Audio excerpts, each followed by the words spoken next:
Pandit Nehru from 50 to 80 suppressed private capital. And because of that, we became poorer. Look, if people like me, respect me, I'm fine. If they dislike me and don't like me, I'm fine. I don't live my life based on whether people like me or not. I live my life based on whether I have helped to make the world a better place. I worked in a family enterprise earlier where they told me, Mohan, tu to naukar hai. Traditional family enterprise who think they can buy people and everybody's a naukar, but them, only the children should rule. All of them are facing competition and many of them are winding up. That's good news. The market is creating a level playing field for everybody. Prime Minister Modi has done more for the poor of this country than any prime ministers in India's history. The data is evident. We Indians have not learned the art of marketing. An American kid will sell a $25 stuff for $100 and make the customer feel he's got a great deal. An Indian will sell $100 stuff for $25 and feel sorry for the customer. You don't feel sorry for the customer, man. So job creation is not a problem in this country. The problem is the wages. And for the wages to go up, there must be bigger growth, more industries, more services, etc. So we're getting there. Hi, this is Siddharth Aluwalia. Welcome to the Neon Show. Today's guest is one of the founding members of Infosys who built it with Mr. Narayana Murthy. In 2000, he created India's largest midday meal program for school children. He also produced the world's first Sanskrit animated film in 2020. Along with all these titles, he is a Padma Shri awardee as well. We welcome Mohandas Pai sir on the Neon Show. I would like to thank our sponsors, Prime Venture Partners, for sponsoring the Neon Show. Hope you enjoy it. Hi, this is Siddharth Aluwalia. Welcome to the Neon Show. Thank you. Today I have with me one of my idols, sir, TV Mohandas Pai. So you have done so much for the country, right? First at Infosys, then Akshaya Patra, and there's that part of, right, building the initial guardrails for the Indian venture capital ecosystem, right? Most of the venture capital system in India has been exported from US to India. And you started building nuts and bolts of it in 2011. So to start the podcast, I would like to, go back to your childhood, right? What are some of the memories from your childhood, the place that you grew up in? No, I grew up in Bangalore, born in Bangalore. My mother was a school teacher. My father used to work in an office. So we had a good upbringing, went to the local school. And weekends we used to go play in the playground. So which part of Bangalore you were in? In Nehru Nagar, Sheshadripuram. We used to put our mouth to the municipal tap and drink water. Those days you could drink tap water straight away. Life was simple. There's not much traffic. We should play cricket. Weekends go to the nearby library, read for 5-6 hours, anything that you get to read. And then school and college in Bangalore. And I got a commerce degree and a law degree and I did my CA. Then I started my practice and then started a company called Prakash Leasing Limited. I worked there as an executive director, joined Infosys 94. So I'm a Bangalore boy. And so you have seen the transition of Bangalore happen from people used to consider as a retirement place, as a hill station, to now one of the most populous city. And I think in some period of time, we will overcome the, GDP of Mumbai. So how has the transition been, sir? You have seen it from the childhood, the rise of Bangalore. No, Bangalore was a very sleepy place. We wore woolens in summer.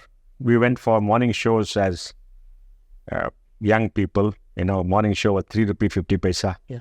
I still remember when I got my SD in 1978, a full tank of 14 liters cost some 57 rupees or something like that. Yeah. So, it was a very different era. Everything was quiet, nothing much happened, and we were happy.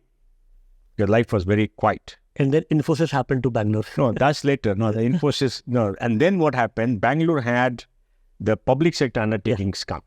See, Bangalore is a middle class town. Yeah. It does not have a traditional business class like Bombay has, Chennai has, Calcutta has, and maybe Delhi. So it's a middle class town, and it all started with the public sector undertakings coming after independence, primarily because you wanted to be away far from the border. HMT came, BEL came, BEML came, then we had the ITI, and all of them hired people. And they built colonies, they built their big campuses with government money. And people came from all over. So that created a very cosmopolitan culture in Bangalore. And then their children grew up. And then in response to that, engineering colleges were started in Bangalore by the politicians and others. Politicians saw a place to make money, so they all started. And Bangalore grew. So by the 1970s and 80s, We also saw a influx of investment from Calcutta. Okay. It's a Naxalite movement. So many of the industries there shut up shop and came to Bangalore. And that happened. And then I think in 1982, Infosys came to Bangalore. And I think 1978 or 9, I think Texas Instruments started a office in Sona building on Mission Road, where they had a 64 kbs link line.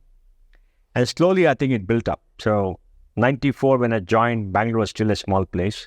Infosys built the first campus outside Bangalore in a place called Eltoni City.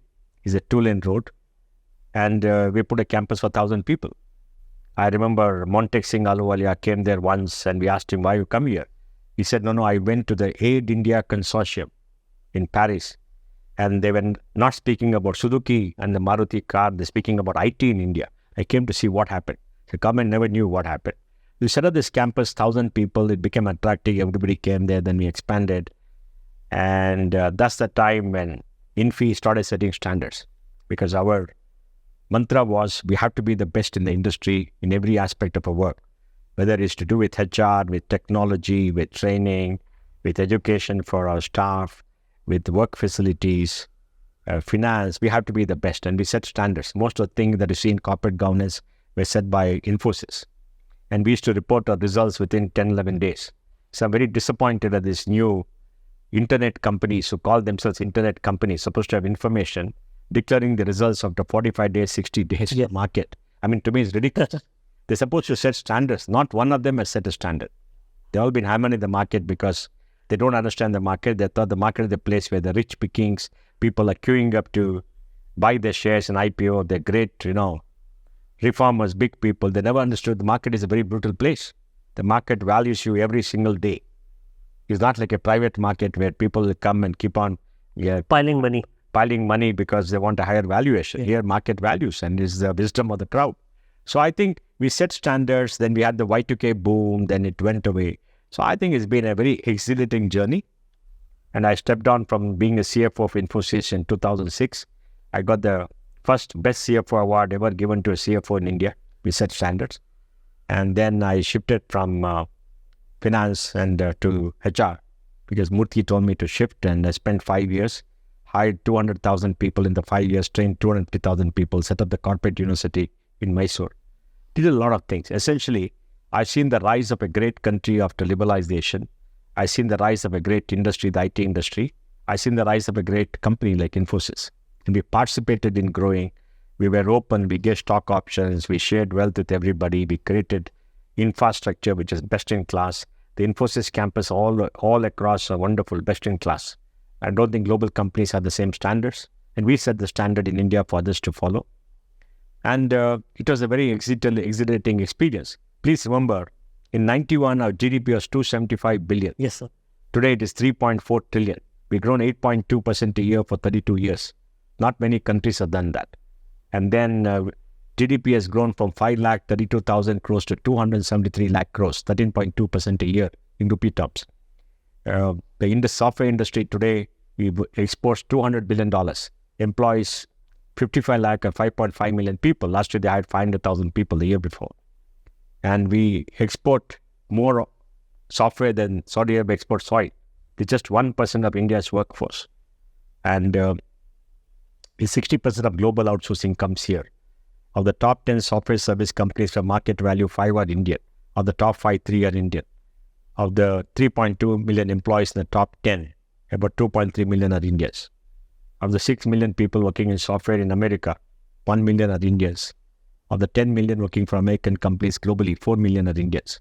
Bangalore has 2.3 million software people and technology people, largest in the world, more than Silicon Valley. By 2025, 26, we probably will have more people working in technology than the United States. So what is happening in Bangalore is unbelievable. About 1.1 crore people, 1 crore vehicles, 65 lakh two-wheelers, 25 lakh four-wheelers. So wealth has come in. Bangalore GDP today should be maybe $15,000. Karnataka is about 330 billion. Bangalore is about 60%. So it should be $15,000. It's a very rich city. Pays the second highest quantum of individual income tax, third highest quantum of bank deposit, fourth highest quantum of bank lending. So we've seen the rise of Bangalore, the challenges of Bangalore, and government in Vidhan Sabha is oblivious to the growth. They don't understand what is happening. Yes. They use our taxes to cater to their constituency outside, subsidize them like this the government is doing, giving away 52,000 crores to many people who may not need it. Because giving to the poor, nobody objects. You give everything free because you want to come to power, and you're destroying the future of this country, the future of the state. So they don't understand how big this is, how valuable it is. So I think the industry has done well and given India its place in the world today. Today, the net surplus from the export of software of $140 billion is more than the net amount we pay for oil. So this industry takes care of India. has taken care of India in a substantially big way. If the Indian passport has respect globally, it's because of the IT services. So I stepped down in 2011 from Infosys because I said I wanted my life back after working 12-hour days, 7 days a week, etc. And then I joined with Ranjan Pai of Manipal to be chairman of an education service company. It is not an executive post, not an executive chairman. And then we started adding capital. We started a fund where both of us put money. We gave the first check to BYJU, 9 million and 20 million pre. Then after some time, we had 30 investments. We found it to be too much. So we said we'll promote many funds. So promoted about 14 funds, put in some money as GPs and LPs, and the funds have grown. Then we had a small investments in my name. So, Pranav came back. We put that into a family fund, and 314, Pranav and Siddharth have done extremely well. Yeah. They grew 314. So between all those companies, we have more than 450 investments. I think they're worth more than maybe $1.5–2 billion between all the fund. Not that entire thing is our money. Yeah. We have a decent stake, but that's what the ecosystem is. I'm happy we built the ecosystem. I worked with iSpirit and government to start the SIDBI fund of funds. Yes. We went to Delhi and we met with the Modi government. They were very eager. Then we suggested SIDBI. SIDBI started the fund. I sat on the first investment committee and told government to start more funds. And we brought in many resolutions. We fought for the industry against the angel tax. So a lot of work we've done with the government to bring in the kind of ecosystem for growth. There's still a long way to go because the tax authorities are very, They still don't understand. They do it deliberately. I mean, you know what, many of them are rent-seeking, they harass you and all that. So government shouldn't give them the power to harass people. And we have told them, but finance ministry is very insensitive. They don't care. I've been to a finance ministry after complaining to the PMO, and I met the finance secretary and said, Chairman CBTD, explain to them the angel tax. They're laughing in my face. And remember, I'm not an ordinary person. Yeah. But that's the way they treat people. They don't care a damn. So I think, we have this bad kind of a extortive system in this country, which young people don't understand. And we have been talking to government, requesting the Prime Minister to intervene. Let's see what happens. But today we are much better than what it was, because Prime Minister Modi in 2015 said, Digital India, Startup India, Stand Up India. Nobody understood what it meant. But today we see the results. About 95,000 startups, 21,000 who have got capital or funded. About 108 unicorns, $500 billion of value created, $132 billion has come in till 22. And now I think, things are quiet, but hopefully money will start coming in. We'll see more unicorns happen in this country. So we built the third largest ecosystem.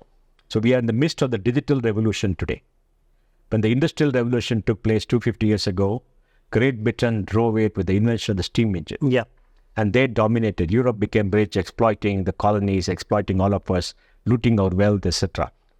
Utsa Patnaik of Columbia University has written that Great Britain took away $45 trillion in wealth in today's money from 1757 to 1947 when they left. So I think we've gone through very brutal phases and many things. And Pandit Nehru, from 50 to 80, suppressed private capital. And because of that, we became poorer. In 1950, we were the richest economy in Asia because China was destroyed, Southeast Asia was destroyed, Japan was destroyed. Of the 5 richest families in Asia, 3 were Indian. We had 1.5 billion pounds in debt from Great Britain for the war effort.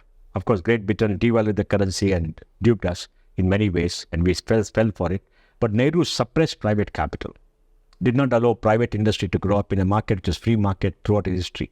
We were a rich country throughout history, barring the last 250 years to 47, primarily because of the fact we are agriculture rich, we are a trading nation, we exported, and we had high number of skilled artisans. And the skill people have is incredible. So I think, we became poorer. We had Islamic invasion for a long time, but we, suffered many things. But I think he suppressed as a final stake. So But in 1950 to 1980, we grew at 3.5%, population grew at 2.5%, Asia grew at 6.5%, the world grew at 4.5%. In 80, we were poorer than in 1950. And this is very destructive. And that's a time when I was coming into the workforce. We grew, per capita income grew 1% a year for 30 years. We are impoverished.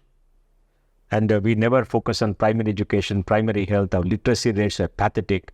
When Mao took over China in 1949, he said, women hold up half of heaven. Educated China's women. So literacy rate is 97% there. And today, India is still about 77%. And women are lower.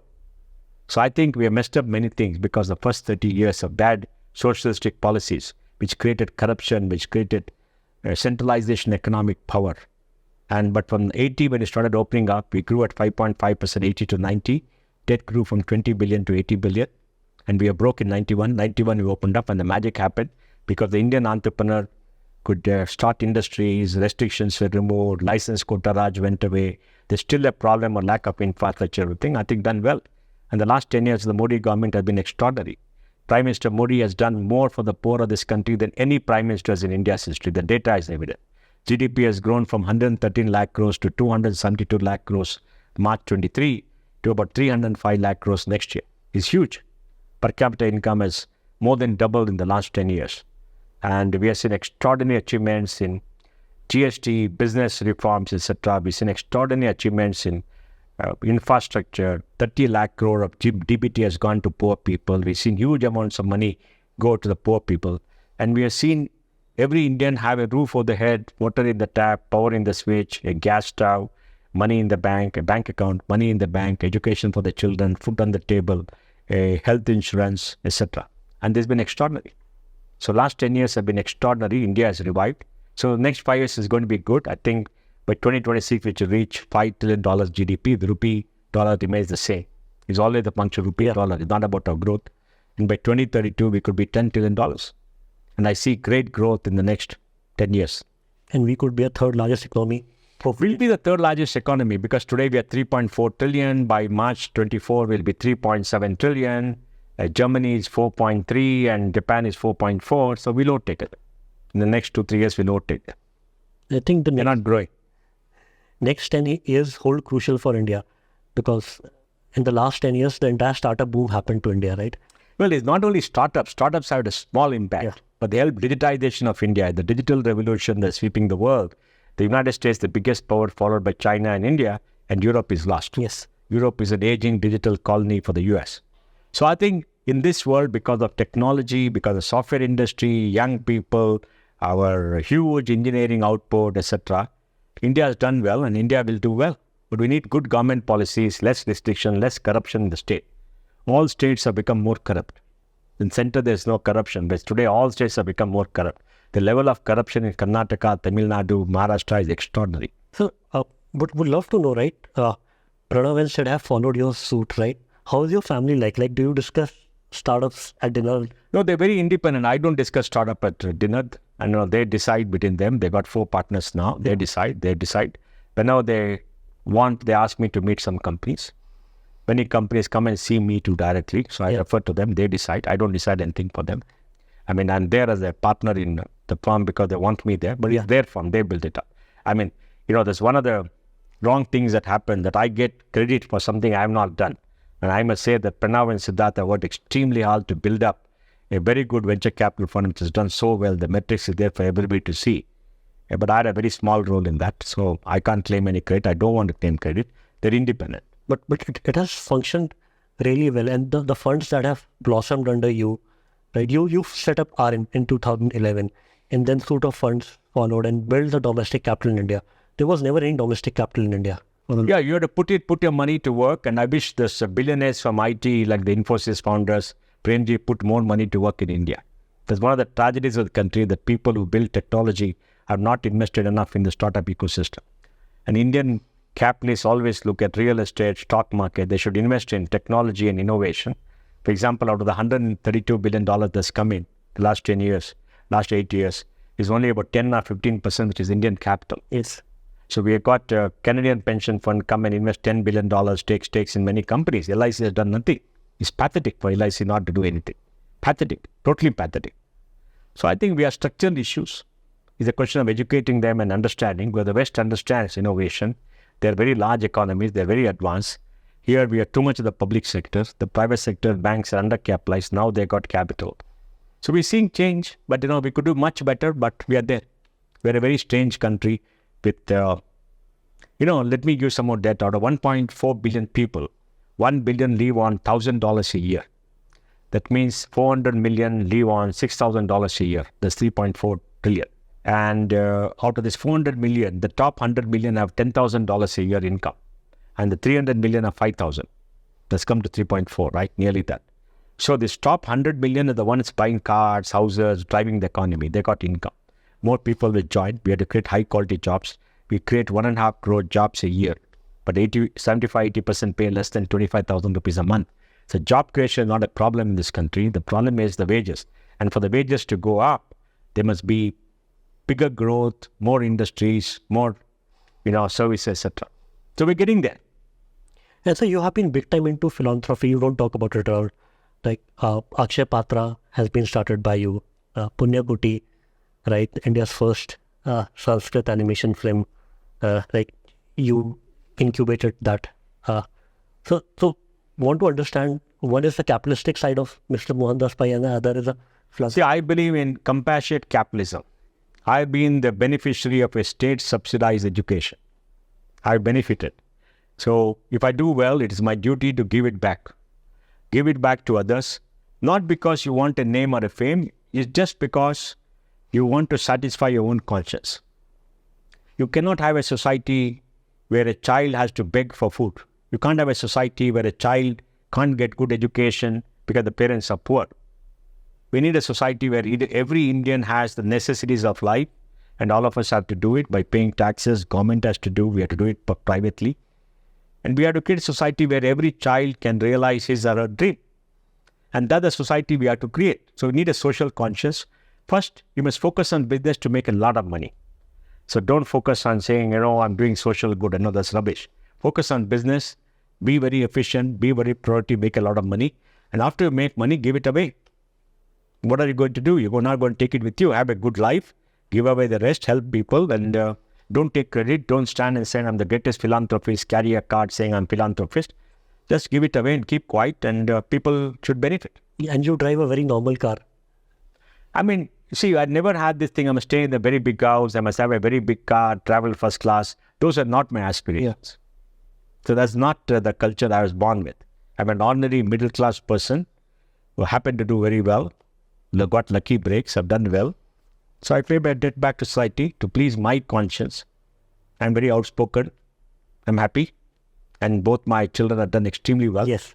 And I realized that after you cross 60 and you have built your career, the most important thing in your life is to make sure children do well. Yeah. Whatever position you have, however big you grow, whatever respect you have in society, if your children have not done well after you, your life is a disaster. Because they're the future, right? Yeah. And your upbringing, everything depends on you as a parent. That means you're not done work as a parent. Not that I did many things for my two boys in the growing up. My wife did, or held them, or took care of them. But whatever it is, I'm happy that they're done well. And whatever I can do to help society, the ecosystem, I keep doing, but I want to do it. So you were 48, I believe, right, in 2006 when you stepped down from the CFO position. And when you stepped down from as a head of HR for Infosys in 2011, 53. So you could have easily retired, right? We talk about PayPal mafia in the US. We never talk about Infosys mafia here in India. And Infosys mafia has silently done so much for India, right? Aadhaar, policy making, everywhere we see, right, the seeds sown by. No, I think that's because we had an extra set of people, an extraordinary person called Narayana Murthy. After independence, there have been 5 great business leaders who deserve Bharat Ratna. One is J.R.D. Tata in the first 2 decades, and he's got a Bharat Ratna. Dhirubhai Ambani. Yeah. Dhirubhai taught Indians how to dream big. He broke all the rules those days to show how to do big. He created the equity market, everything else, and he was a dreamer, and he changed India. And after that, in the 90s came Narayana Murthy and his team, who got India global respect for good corporate governance standards, building a globally competitive technology industry from India. I think extraordinary person. He set the highest standards. He won the World Entrepreneurship Award. And then came Mukesh Ambani, who did Jio. And Jio laid the foundation for the digital revolution in India. And Mukesh has done extraordinarily well, $50 billion invested, a big risk, and buying India. Look at what Jio has done. It's a great story. And he's built his business empire. And he deserves a Bharat Ratna. And then Nandan Nilekani.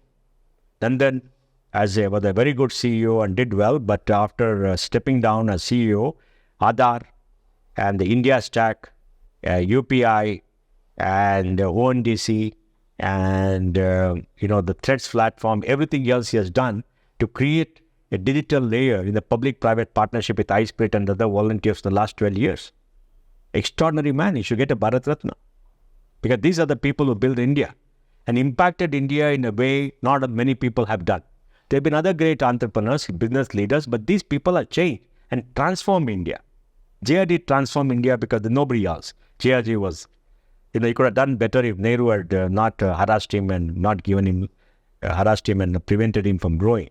And then Dhirubhai Ambani, extraordinary man, those days starting with nothing and building the biggest empire in India.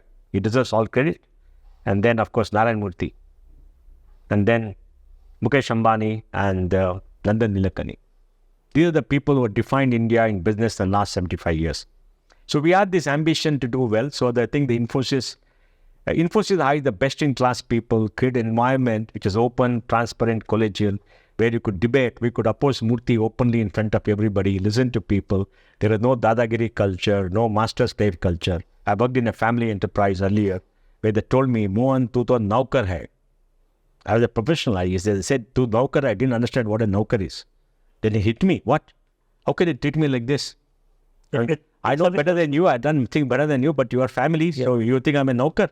That's the when time and I got resolution. I said, I want to leave. And I left soon after. But that's the way they treat you. This traditional family enterprise who think they can bite people and everybody's a naukar, but them, only the children should rule.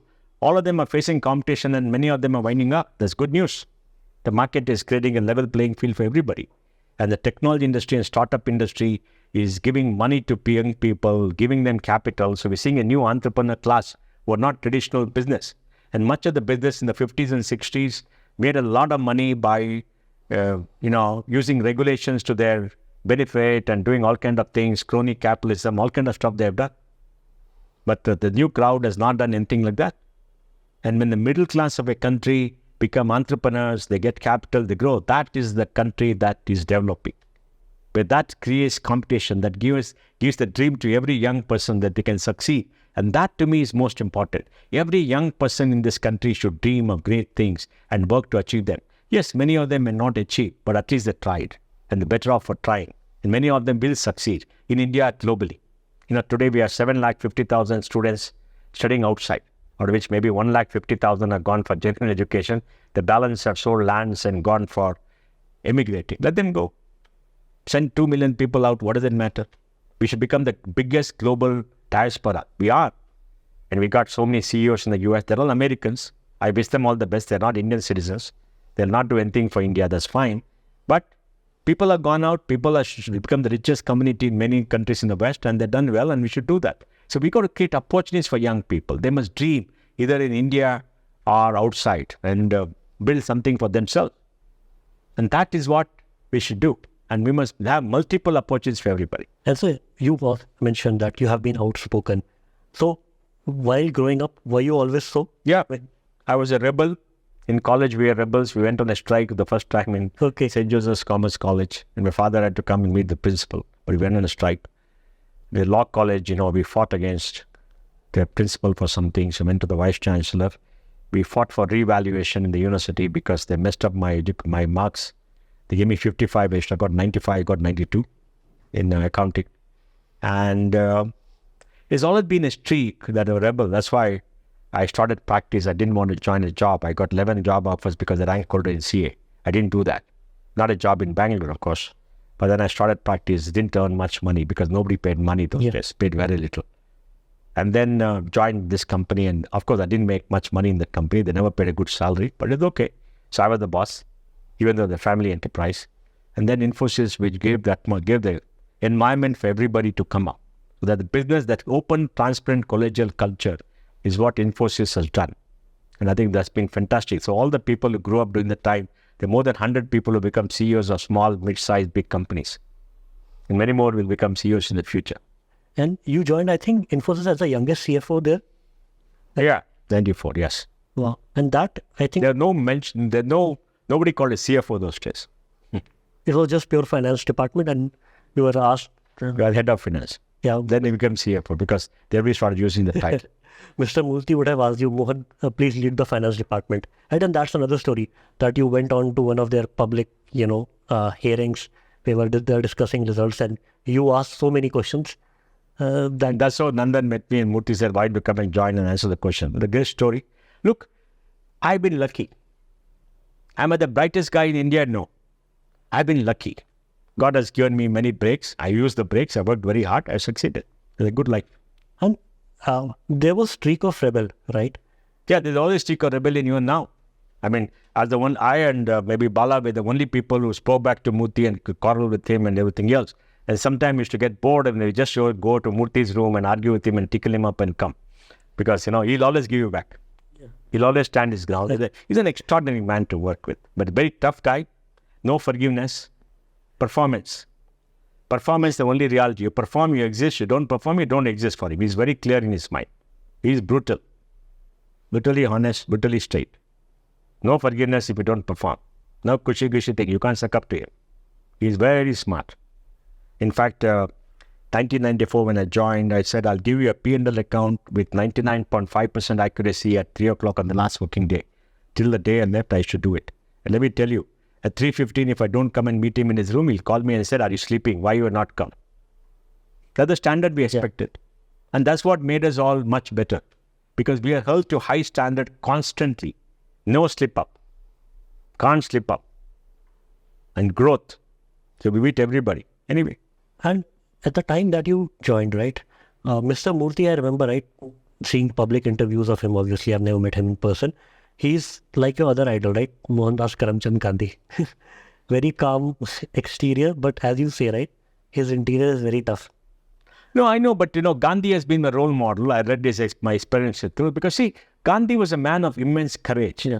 His life was an experiment about finding himself, understanding himself. It's a journey like all Indians have to do, good Indians have to do. That's our culture, our civilization. We have to find ourselves.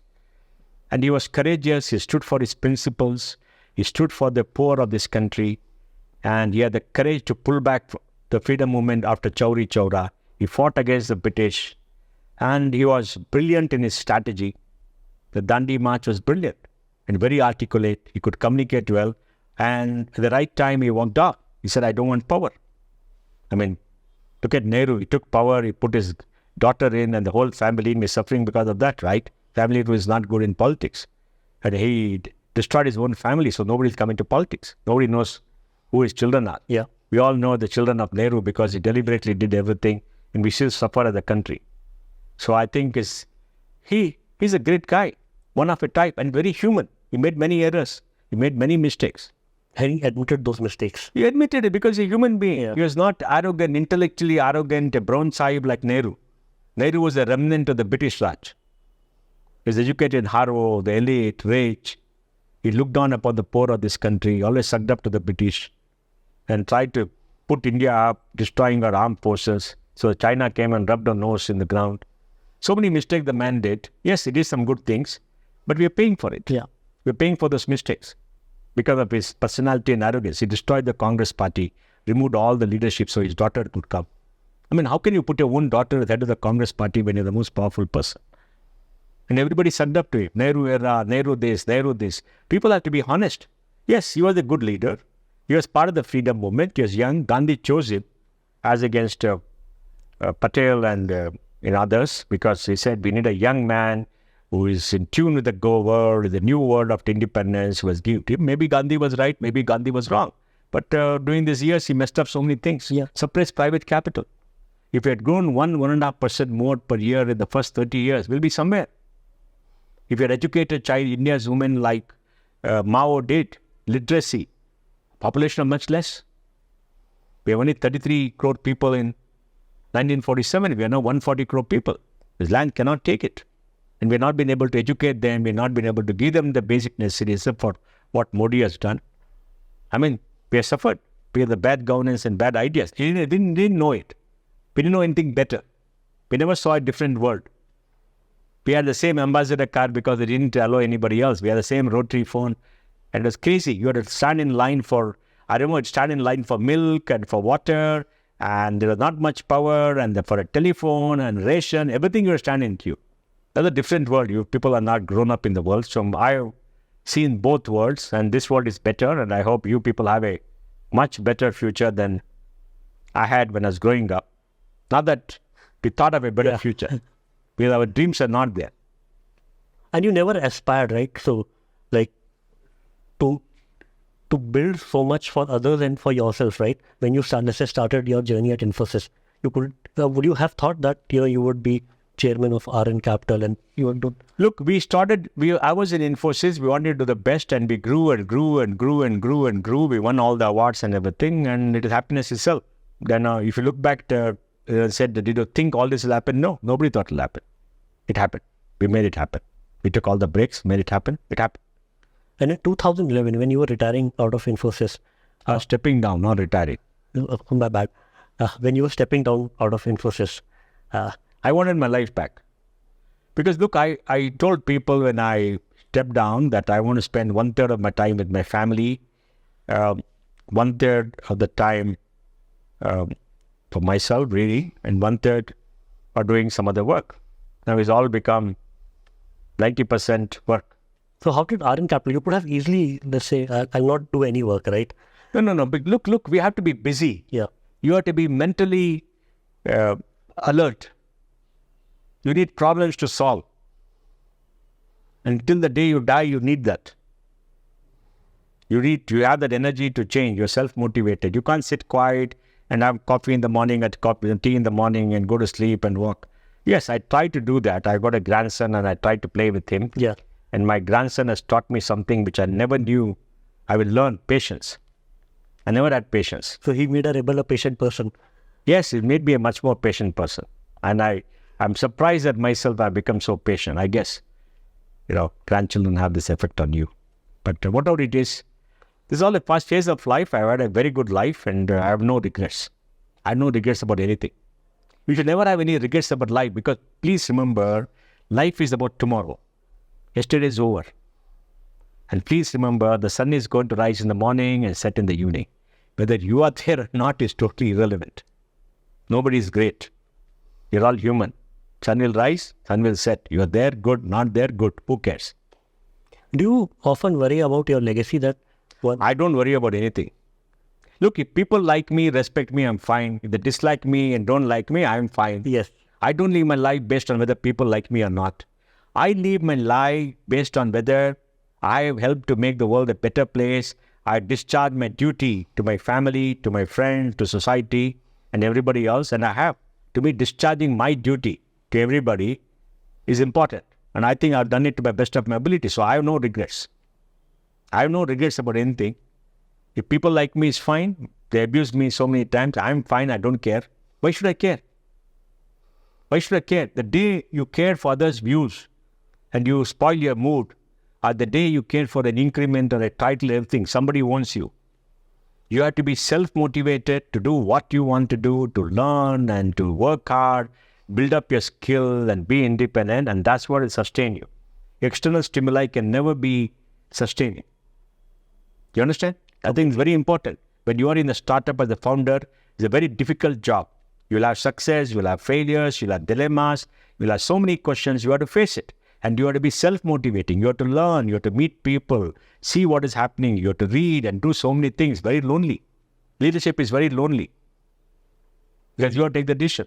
You have faced it multiple times. Yes, we have faced it, been lonely, but we have been successful. But whatever it is over. So, the good life. But now, I rejoice in the success of young people. I want to see a new leadership come up in business, new leadership come up in politics, which will be very different from the leaders we have today. Because everybody, worldview is based on their formative years. So if your formative years is during the license quota Raj, during the time when you're so damn poor, you are nothing, you saw poverty of an extreme order, you have no faith in your country. The young people have faith in the country. They straddle the world, they go out, they're confident, they talk. It's great. It's a great country. You have a lot of faith in Indian people. Of course, Indian people have done extremely well through the centuries. It's the most successful civilization in human history. Which of the world civilization more than 5,000-6,000 survived? The Chinese and Indian. Who else has survived? Nobody has survived. We have survived. We've done well. And we have suffered the Islamic invasion, brutal invasion, suppression of people, killing, thousands of them. Then the British loot of India, the impoverishment of India, deep poverty. We have suffered all that. We have come up. And when we got economic freedom back in 91, we have rejoiced. We have come up. We're doing very well. And more people will do well. We'll create more jobs. We'll be the third largest economy in the world. We are a sobering influence on geopolitics. We have to be proud of this country. And we have to do more for this country. And we have to fight corruption. We have to fight, all these people who try to pit communities against each other. We have to fight religious, jihadi fundamentalism, which is the most dangerous thing in the world. All that we have to fight to create this country. This country, our founding fathers has given us the constitution, which is possibly the most liberal in the world. The constitution gives special rights to minorities, but the constitution nobody has given. People say Muslim genocide, all kind of nonsense, and say we're suppressing. Muslims were 3 crore people in 1947. They're now 22 crore people. They've gone up 7x. And the standard of living they have. The rest were 30 crores. Yeah. Now they're only 120 crores, 4x. Yeah. The Muslim populace has gone up 7x. Yeah. They have their personal laws. They got special status in Article 29 and 30, which is for religious and linguistic minorities. I'm a linguistic minority. I don't get anything. They get it. So, nobody can accuse us. We have had reservation for 70 years because we felt people have fallen, some of us have fallen behind. We must give them. Affirmative action has been there. And now people have succeeded. We have reserved status for women. Today we have more women graduates coming out of college than men. We got 1,020 women for 1,000 men. 957 girls born for 1,000 boys. So society has changed. Look at all the data. Many of the things you couldn't do are done well today. And these things are going to improve. So, it's an unbelievable achievement for a large country. Don't compare yourself with any small country. The UK is like Karnataka, a small state. Germany is like Tamil Nadu. Brazil is like UP. United States, we are 4 times the size of the US. No, none of them have dealt with populations like us. And the complexity of dealing with people, this variety, nobody has dealt. China has dealt, but they're more homogeneous. They got a centralized government. As a democracy, nobody has dealt with the challenges we have and succeeded and done well. And all these idiots get together, say, you're electoral autocracy, all stupid people. We are 17% of humanity. The biggest experiment in democracy in world history throughout has happened in India. And it's been an extremely successful experiment. A very poor, famished, illiterate country where everybody got the right to vote in 52. And we voted. And we changed governments. And these people, stupid people, these whites come and accuse the electoral autocracy. You are not this. And what rubbish are they talking about? If anybody has respect for democracy, they got to respect India and understand India. That we should not be carried away by them. And what Nehru created was a luteous elite. We sucked up to Nehru and got all the goodies. Now they're all gone. Modi has destroyed them. Right? Given nobody cares for their parroted narratives. Right? So there are multiple voices in India, multiple streams of reason. We are a much more freer country than we were earlier. There is no prevalent dogma in this country. So we are very liberal. So we have to be proud of what we are. And sir, the IT services had a major impact. Do you think something like software business like SaaS could have an impact like IT in the next 5 or 10 years in India? See, please understand, I want to answer a question which people always say, why is there not a Microsoft in India? Why is there no Google? Microsoft, Google, Amazon, Facebook happen in the United States, $23 trillion. Billions of dollars of capital, risk-taking ability, technology assimilation. There's no country like that. Yeah. Europe doesn't have it except SAP. Japan doesn't have it. You don't have it. You need the environment. What we have done in the IT industry with 200 billion, they say you're doing coolie, you're doing cyber coolies, working for others. Yeah, man, we're the best in the world in that area. We get $200 billion of business. I keep telling some of the leftists, you go create something like this and talk. All these leftist, brainless people talk out kind of nonsense, abuse others, right? I'm angry when the people abuse this IT service. They did a great job. They trained people, given them a lot of money, created high quality jobs. Now they're all flourishing. They're going to startup industry. They're doing it at the next phase. Now SaaS is the phase that has to come. But for SaaS to succeed, it's not technology ability that's important. It is the ability to get capital, ability to market and sell, and ability to get a reasonable fee. Most SaaS companies are very good in technology because of the problem we attract. We got enough technology people. They sell to Indian enterprise who bargain with them and don't pay them money. So they got number, but they don't get money. They have to suffer and fight for capital. There's not enough capital for them to build. They have to be frugal. So they suffer from disabilities, which is not there in the US. So when there's fear about capital, you see them grow bigger. And I think they built a great base. Now you're seeing companies $50, $100 million revenue, money coming up. Some of them are billion, some of them are $1 billion, they're coming up. So SaaS is coming up. You see, technology industry the startup industry has three kind of industries. One is industries where technology is the front end, not the back end. For example, e-commerce, technology is the front end where you interact with consumers through the technology platform. The back end is all logistics services where there's technology. But in a departmental store or Geo or Reliance retail where back end is all there, physical thing, e-commerce is physical is also there, and that gives you game to scale up. That's the only difference, substantial difference. Second is B2B business like SaaS and others where you sell software to people, software products. SaaS is the kind of software products, right? And the third is algorithmic companies like a Google and Meta and others, where you have an algorithm and the network impact comes and more people come, Netflix, and that works. They're a very different company.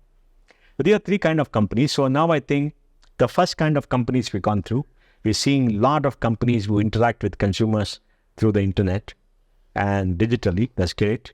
Now they're offline, online, all kind of combinations happening. Now we're seeing the SaaS companies, B2B companies, because the Indian market is developing, fintech companies are developing, banks are buying, they become bigger, they're spending more money, technology sophistication is there, process knowledge is there, all that has come, but they still have to scale up.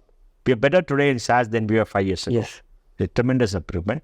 And the algorithm companies will come, it is, hit and miss chance once in a while in the world. So I want to ask you a personal question. You was the first backer of BYJU'S, and you have always criticized also some parts of BYJU'S in public, right? And now you have become I think one of extended board members in BYJU'S. I'm not a board member. I'm an advisor. Advisor. I'm on the advisory council, board advisory council. So you have seen a full cycle journey with that. See, BYJU'S is an extraordinary entrepreneur. Yeah. I mean, Ranjan discovered him, not me. Okay. Ranjan was in his Manipal in his hotel when he heard a commotion next door. And he asked people, what is that commotion? So somebody called it BYJU'S Ravindra has come teaching people how to pass the IIM test because they're all engineering graduates. And he said, come and meet, ask him to meet me. He met him and he hit off, and Ranjan said, do you want capital? He said, no. And then he came and met Ranjan and said, I want money. I said, what? What is the revenue? It's 4 crores. And what is your ask? 150 crore, please. 150 crore? 150 crores? Are you serious? Yeah. I want 50 crores or 150 crores. Ranjan was shocked. Then he told Ranjan, after 6 months, I'll want money at 200 crores, please. So Ranjan met him and gave him money and all that. And, we gave him more money than 50, invested. And then Ranjan helped him raise capital. I also helped him and spoke to him. And then we had a meeting in the office where his training business was not going well. We told him why to put the schools and prepare. He did it. He's an extraordinary entrepreneur. Of course, he's grown very well. I mean, we've not been in touch. He has not been in touch for many years. We have, like this, we sold most of what we had because we became so small. We didn't put more money. We had no money to put in subsequent rounds. And you sold very early. You sold at 200 mil. No, we sold earlier because we have a put option and all that. Then we had something more. BYJU'S told us to keep something, and that we made good money. So we made our money. We are happy with that. So now BYJU'S has asked me to help him out. So I'm helping out. It's a very personal thing to do. They're good people. But you have seen this entire journey, right? Where the company rose from nothing to fame, and from anything in India that reaches super fame, right? Then people throw stones at it. Yeah, because everybody wants to pump it up and then bring it down. That's how we make stories. So it's very natural. See, that's why fame must never get your head. Yeah. Fame must never get your head. You must always be more conservative in many things. And that is it. But fame never got you to your head, right? So you have been in public for the last... Yeah, because I'm built differently. Because to me, what others speak to me was nice, but didn't make a difference to my life. I got all the awards, is nice. But did I feel something different? No. I mean, I treat everybody as an equal. Some people don't understand that. Talk back to people as equal. And some people say, oh, what is this? And because I treat people as equal. So it's okay. You lead your life the way you want it. And I've always seen you wearing a kurta, right? No, I wear a kurta after I left Infosys primarily because I want to show I'm an Indian, and I'll wear my traditional dresses, and I'm proud of being an Indian. Remember, see, used to go to the RBI. I should see the board members. In the 50s and early 60s, they all wear Indian dresses, turbans and dhotis and all that. Then everybody came to suits. Because we are a failed country by mid-65. The failed country, poor, demolished with no hope. So they wanted to ape the West. So they all wore it. Now I want to give pride in being Indian. Be what you are. Be what you are. What is wrong with being what you are? Wear a dhoti to college or the school is fine. It's in the national dress. Why do you bother about others? Why the hell are you wearing a suit with a tie at a 44-degree heat, man? Those are cold weather dresses suited for those people. I went to Stanford for pronouns convocation. I wore my kurta. I walked on Wall Street with my kurta. Of course, people looking, who is this guy? But you have to be proud of your skin, proud of what you want. Not have pride to show others, but personally, pride in yourself. Have self-confidence, and I think that's important. I think this is where, as Indians, we have lacked from. Whenever we go to developed countries, right? No, that's because you go to developed countries, see big buildings, great infrastructure. Let me tell you a story. The Indian women's cricket team came to me and said, we want some practice and all that. We built a Mysore campus. So they went there, and for 30 days they trained there. We had a cricket ground. Australia, India paid tests there for women and all that. And then they had gyms, they had individual rooms, they had air conditioning, all the treatment. They were treated very well. And they played there and they practiced. Then they left and they went to England to play. Suddenly I had a call in my office from Sudasha. I said, Sudha, he said, I want to talk to you, sir. I said, okay. Sir, we beat England at lots. Wonderful, congratulations. But that's not why I called you. And why do you call me? Sir, London is dirty, sir. Lots were dirty, sir. We had Mysore, sir. We are so proud of Mysore, sir. So proud of India, sir. They were dirty, sir. I said, fantastic. That's what it is. If you are hired by Infosys, go to Mysore. 45% of them used to come from tier 2, tier 3 colleges when I was there. I don't know now. They used to walk on one side of the road. Others used to walk on one side. And these were ill-dressed people, very not confident, They come from poor circumstances. We had to train them how to use the Western toilet, how to live there. They were shocked because they never lived in the place as good as this ever in their lives. So they trained there. 6 months later, they were proud young people, highly trained, who could go to New York and work and never felt intimidated. We get intimidated when you go there because you don't have it in your country. You see all this filth in Bangalore, this dirt in Bangalore, so part of Bangalore become better. You don't see the cleanliness, you see all the shabby things. And you say, what the hell is this? You go there, you see, oh my God, right? It defeats you. Now you work in Infosys, you work in the campus and everything. Murthy told me a very interesting thing. Because somebody asked him, why are you spending money? We didn't spend more money on the campus. We spent the right kind of money. We built well. He said, look, we deliver quality to the first world. We live in the third world. Every day we have to make the transition from the third world to the first world. So we need to have the environment of a first world to deliver high quality. That's fantastic. And that's true. That Hosur road was so terrible. It's a 2-lane road. Then became a 4-lane road. We used to park there for 2 hours in the morning, 2 hours in the evening. We had a special police commissioner come and manage traffic. And it became so bad, we once hired a road roller, started making up the road ourselves to being applied. And then they made it into a 10-lane road. It got crowded. Then they built an overhead road, 4 lanes. So 14 lanes now to electricity. It gets crowded for 2 hours in the morning and 2 hours in the evening. Becomes a parking lot. What do you do? Because they're not built proper through traffic thing. Because they don't care. These people don't care in government. And now the metro has come. Hopefully things will improve. This is a problem. Bangalore is 10 years behind in infrastructure. We don't have the infrastructure to make us productive. Why are we wasting our time on the roads? Why are we wasting our time? So many things happening here. It can be solved. Why is the metro 3.5 years behind schedule? Why is we not added any buses for the last 10 years? I mean, it's crazy. They don't care. These people don't care. They get elected from outside, come here, make money here, and feed their constituency and go away. What do they do for Bangalore? Nothing. They say yes to everything. I've met all governments in 30 years. Nobody has said no, developing Bangalore. But they don't spend the money.